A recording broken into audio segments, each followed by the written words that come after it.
It's Monday morning, 7:45. For most of your adult life, 7:45 on a Monday meant something. There was somewhere to be, something that needed doing, people who were counting on you. The alarm went off and the day had shape before you even got out of bed. And then you retired. Now it's Monday morning at 7:45. The alarm didn't go off, and there's nowhere you need to be, and the whole day stretches out in front of you. Instead of feeling like freedom, which is what you hoped for, it feels like, well, nothing really. It's not terrible, not a crisis, just kind of flat, unmoored, like a boat that's been untied from the dock but hasn't been given a direction yet. If you've felt that, even briefly, even on your best retirement days, I want to explain exactly why it happens. Because it has nothing to do with being ungrateful or lazy or somehow doing retirement wrong. It has everything to do with how human beings are actually built. My name's Matt Getty. I'm a licensed occupational therapist and retirement wellness coach. And on this channel, we talk about what it actually takes to retire well. Not just financially, but as a whole person. If that sounds like something you need, stick with me. In occupational therapy, my professional field, we spend a lot of time studying the structure of daily life. Not just what people do, but how the architecture of activity shapes identity, well-being, and functioning. One of the most foundational frameworks in OT is the relationship between roles, routines, habits, and rituals. These aren't just theoretical concepts. They're actual building blocks of how you experience your own life. And understanding them changes how you think about retirement. Your roles are the most visible layer of the framework. They're the answer to the question, who are you? And for most people in midlife, a significant number of those answers were professional. You're the engineer, the executive, the teacher, maybe the nurse, or the manager kept things running. Retirement doesn't eliminate your roles, but it removes several of the most central ones, often all at once. And when a role disappears, everything organized around that role, the routines, the relationships, the daily structure, it goes with it. Routines are the scaffolding of daily life. And here's something that I find genuinely profound about those. For most of your working life, your professional role imposed a complete daily routine on your existence, largely without having to think about it. The alarm, the commute, the coffee at your desk, the morning check-in, all the meetings, then lunch break, afternoon push, finally, and then the commute home. You didn't design most of this. It was designed for you by the role you occupied. It gave every day shape. Retirement removes all that scaffolding. The role is gone, the routine that hung on it collapses, and suddenly, for the first time in decades, you have to design your own daily structure from scratch. Most people have no idea how to do this because they've never had to. If routines are the scaffolding, then habits are the bricks.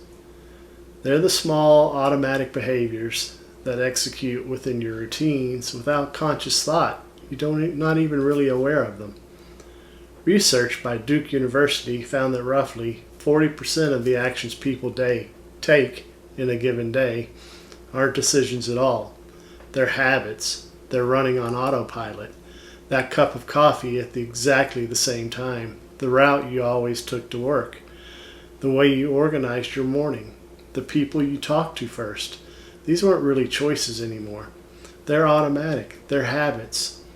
That automation was a feature of your life, not a bug.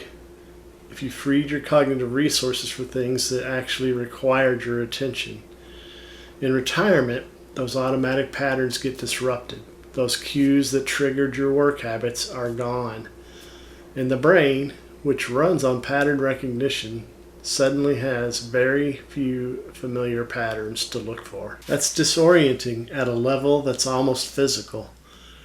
Rituals are the layer that's most often overlooked.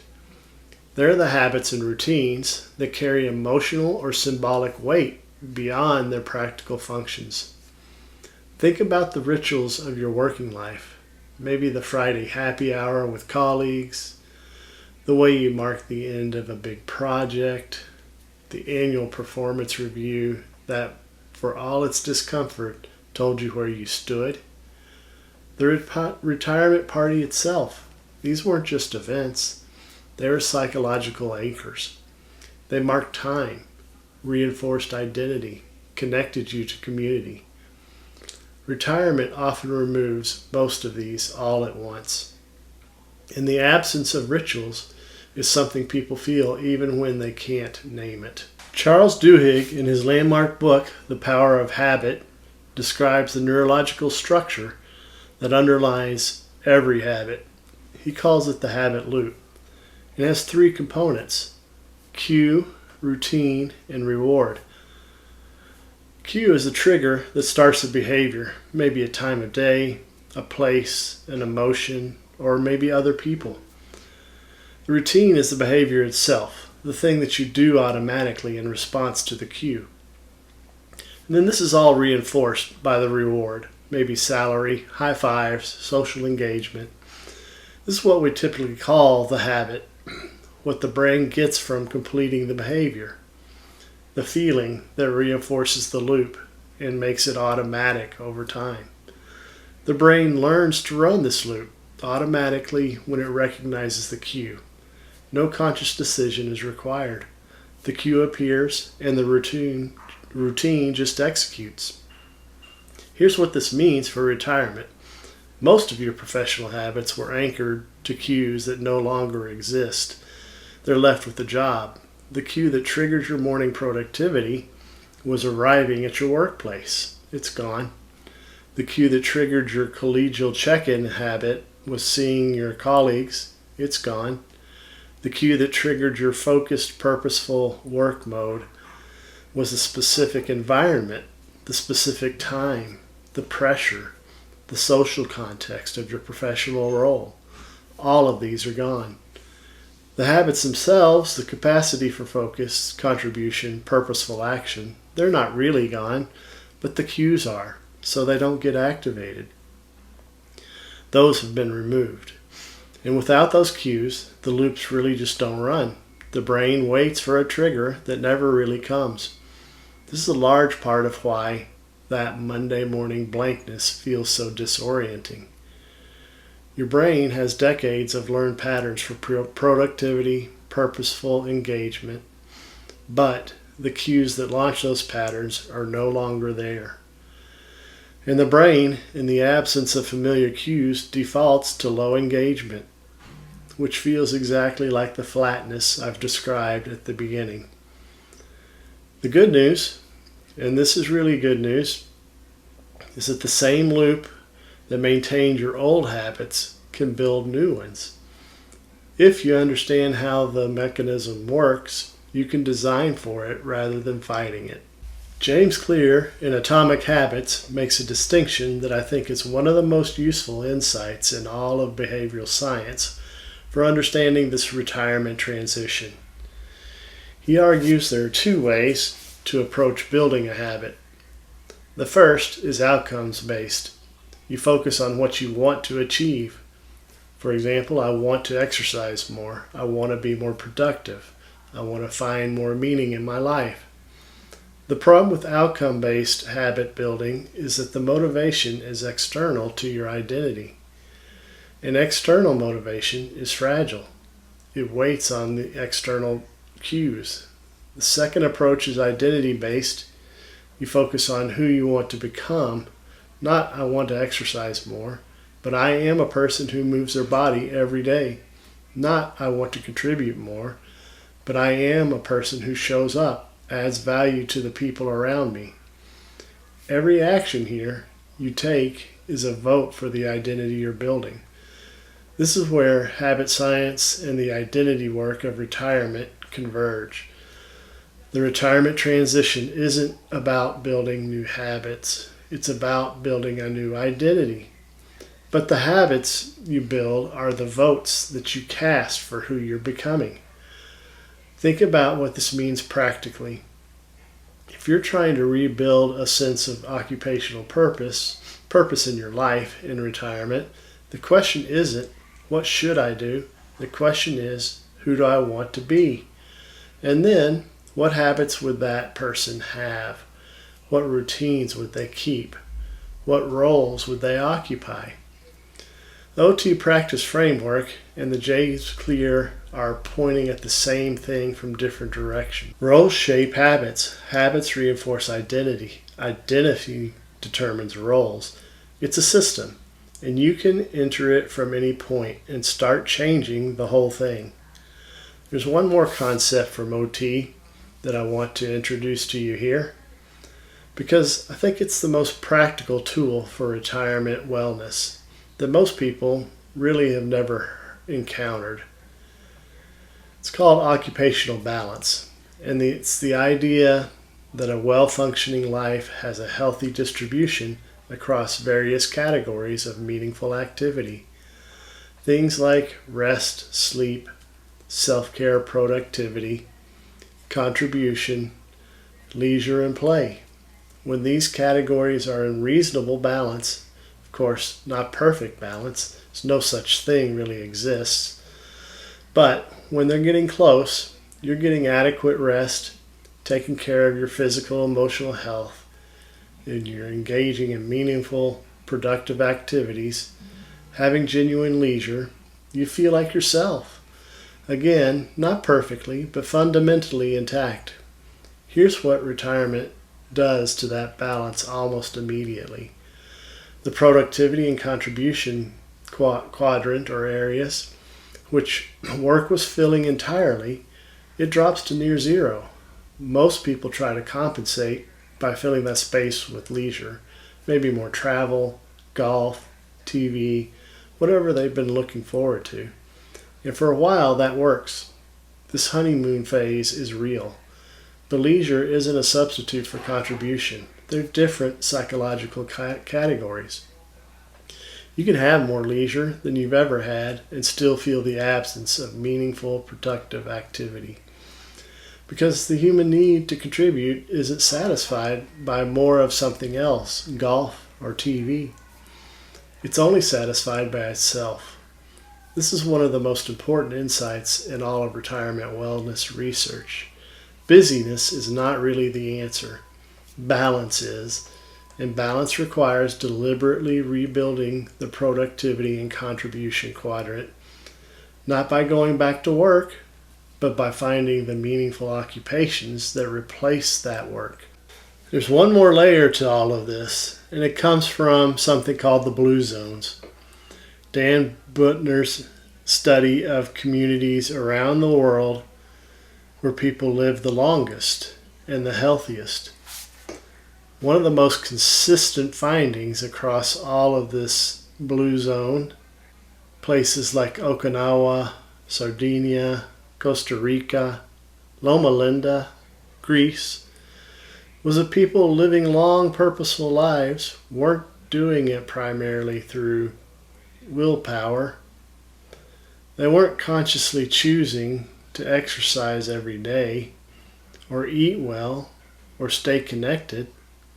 They were living in environments that just made those things easier. The behaviors were the default. He calls these nudge environments, physical, social surroundings designed so that the healthy, purposeful choice is always the easiest one.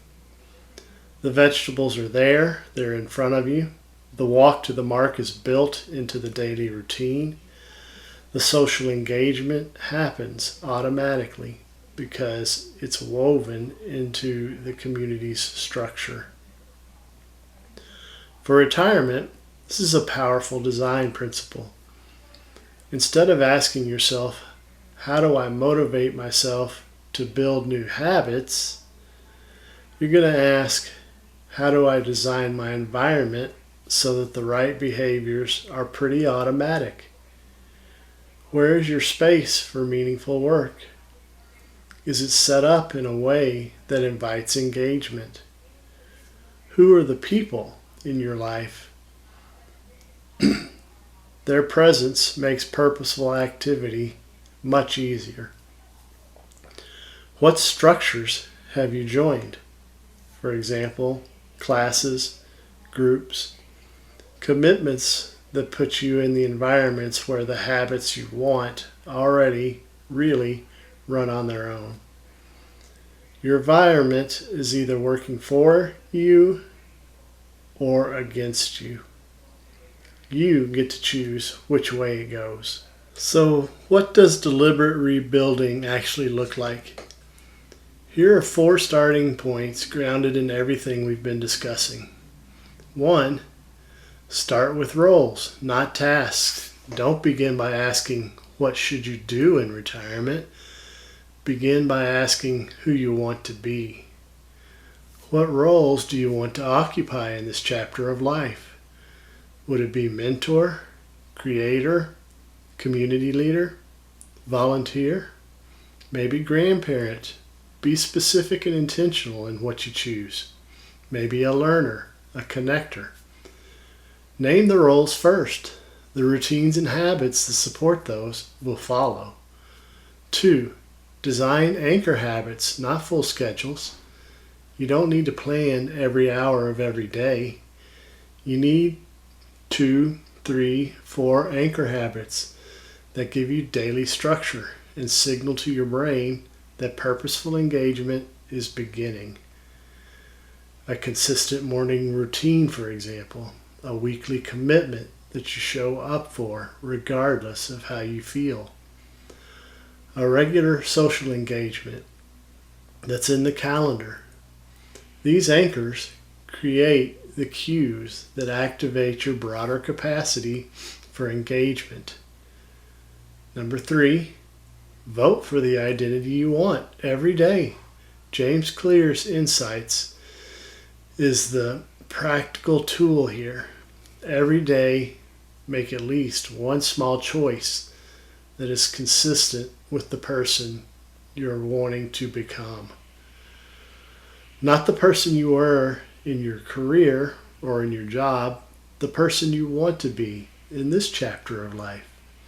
Each choice is really a vote, and those votes accumulate into that identity you want. Number 4, design your environment before you need willpower. Set up your space, your calendar, your social schedule. All of this so the behaviors you want are the easiest ones available to you. Join things, show up to places. Put yourself in environments where the people around you are already doing what you want to be doing. Environment shapes behavior more reliably than intention does. Keep that in mind. Okay, let's go back to Monday morning at 7:45. The flatness you sometimes feel in retirement isn't a character flaw. It's a structural problem. The roles, routines, habits, rituals that gave you your day's shape and meaning were built into your working life over decades. And retirement removed them, largely overnight. Your brain is waiting for cues that no longer exist. Your identity is looking for roles it no longer occupies. And your occupational balance has been disrupted in ways you probably haven't fully mapped out yet. But here's the thing.